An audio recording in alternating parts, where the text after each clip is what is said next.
안녕하세요. 휘토리입니다.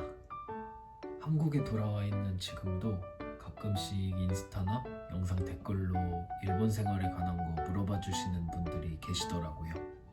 이렇게 누추한 채널까지 와서 물어봐 주시고 진짜 감사드립니다.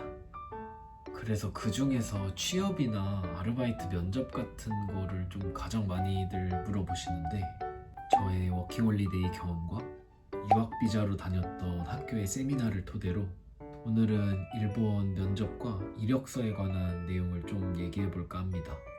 전문적인 기업의 회사 면접이나 취업비자에 관련된 내용은 아니라서 그런 걸 찾으시는 분들은 영상을 끄셔도 될 것 같습니다.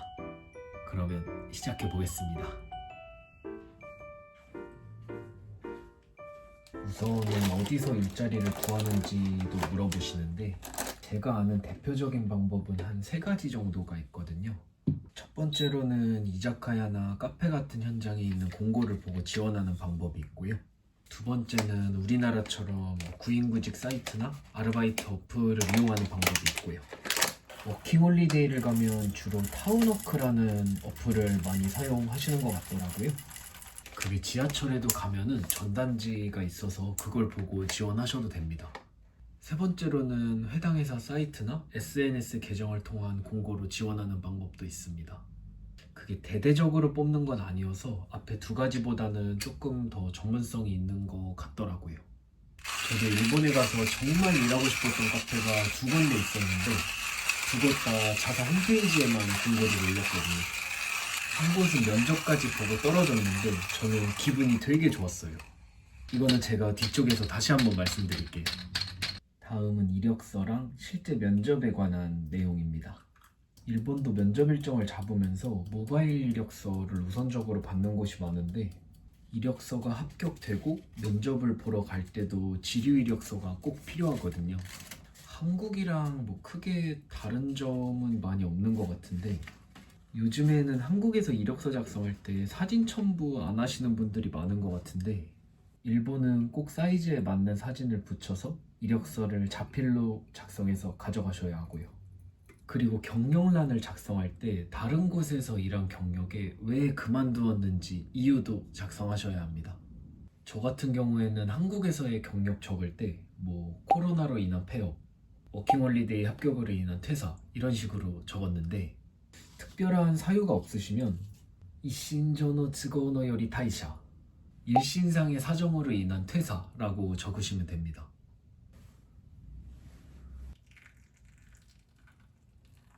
이력서 양식에 따라서 좀 다르기는 하겠지만 일본 이력서에 취미를 적는 란이 꼭 있어요. 근데 이게 외국인한테만 국한되는 게 아니라고 하는데, 이제 일본에서는 면접을 보면서 같은 조직원들과의 소통도 좀 중요시 여기기 때문에 취미에 관한 내용을 면접 때 얘기하는 것도 좀 종종 있다고 합니다. 실제로 저도 한 곳에서 면접을 볼 때 취미란에 유튜브 촬영을 적어서 냈었거든요. 그래서 면접관 2분한테 제 채널 보여드리면서 좀 같이 웃으면서 얘기했던 적도 있어요. 그때 치바현으로 드라이브 갔던 영상 보면서 치바현에는 왜 갔냐, 한국이랑 운전석 반대인데 운전하는 거 괜찮았냐, 그냥 이런 식의 가벼운 대화를 좀 주고받으면서 상대방과의 커뮤니케이션 능력도 좀 확인하는 것 같습니다. 그리고 학교 세미나에서 들은 내용으로는 이제 외국인은 기본적인 회화 능력도 보기 때문에 면접을 시작하면 본인 생년월일을 꼭 물어본다고 하더라고요. 그래서 그 후에 면접 내용들이 나눠지고 면접 중간에 거절당하는 경우도 종종 있다 그래서 생년월일이나 주소 같은 좀 본인의 좀 신상 정보 같은 거는 외워서 가는 편이 좋다고 생각합니다. 그리고 지원을 하더라도 이제 워킹홀리데이 비자가 1년이다 보니까 그 기간도 좀 되게 짧다고 느끼는 곳들이 많아요. 이력서를 넣으면 좀 더 장기적으로 일할 수 있는 사람을 원한다라는 식으로 메일이 회신이 많이 오는데, 이게 연락이 오는 것만으로도 정말 양반입니다. 저는 불합격 메일도 안 온 곳이 더 많았고, 한 곳은 면접 날까지 정해서 갔더니 면접 다른 날 보자고 돌려보낸 다음에 그리고 나서 채용 안 하겠다고 메일 준 곳도 있었거든요. 그래서 제가 진짜 일하고 싶었던 카페에서 면접까지 볼 수 있었던 건 저는 진짜 기분 좋았습니다. 물론 거기도 떨어졌지만 그 덕분에 저는 로아에서 일할 수 있었고 정말 재밌는 일본 생활하고 왔고 아직도 거기 친구들이랑은 연락하면서 지내고 일본 가면은 또 놀러도 가요. 그리고 그 밖에 물어보셨던 것들 중에서는 일본어 못해도 구직할 수 있는지 물어보셨는데 저는 가능하다고 생각합니다. 일본도 워낙 관광객들이 많아서 저도 어디서 면접을 봐도 영어 할 수 있는지는 꼭 물어봤거든요. 그런 곳들이라면 일본어보다 영어가 편해도 뭔가 득이 된다고는 생각하는데 그래도 역시 같이 일하는 사람들과의 커뮤니케이션이나 좀 일할 수 있는 바운더리를 생각하면 그래도 일본이니까 어느 정도 일본어가 되는 게 좋기는 한 것 같아요. 일본 사람들은 되게 오래 일하는 것 같은데 일이 적성에 안 맞으면 어떻게 하는지도 물어보시는데 그냥 그만두셔도 됩니다.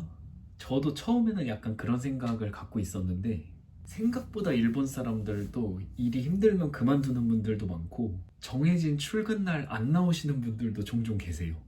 대신에 개인적으로는 좀 그 비자 기간 내에 한 곳에서 꾸준하게 일을 해보는 편이 좀 좋다고는 생각합니다.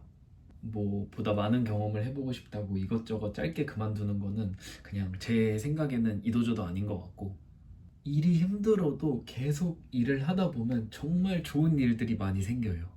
근데 이거는 일본뿐만 아니라 한국도 그렇지 않나?